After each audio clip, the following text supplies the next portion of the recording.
முன்னாள் முதலமைச்சர் எதுவுமே புரியாம பேசுறாங்க அப்படிங்கிறது ஆச்சரியம் மட்டுமல்ல, வருத்தம் மட்டுமல்ல, நகைச்சுவை.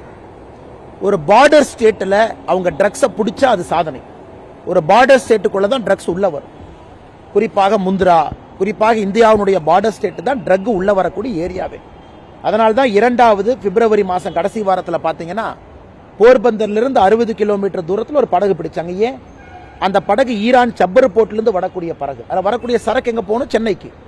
சென்னையிலிருந்து ஒரு போய் வாங்கணும். அதனால் முந்திரா போர்ட்டில் இதை பிடிச்சிருக்காங்கன்னா அவங்களுக்கு நீங்கள் கைத்தட்டி அவார்டு கொடுங்க.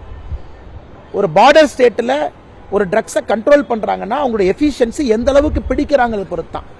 இன்னைக்கு அந்த முன்னாள் முதலமைச்சர் புரிந்து கொள்ள வேண்டும். இது போன்ற அரைவேக்காட்டுத்தனமான பதில் சொல்லக்கூடாது. இவங்களாம் முன்னாள் முதலமைச்சராக பொறுப்பில் இருந்திருக்கிறாங்க.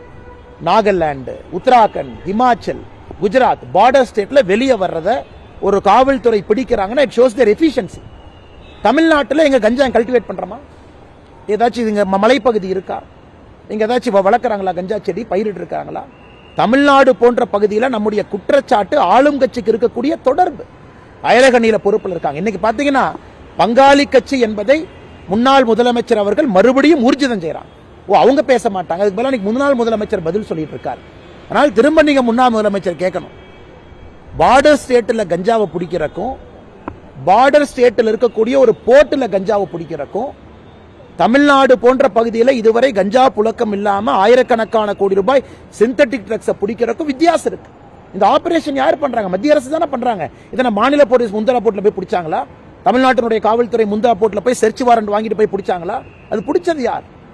எல்லாம் மத்திய அரசு சார்ந்த துறைகள், என்சிபி தானே பிடிக்கிறாங்க.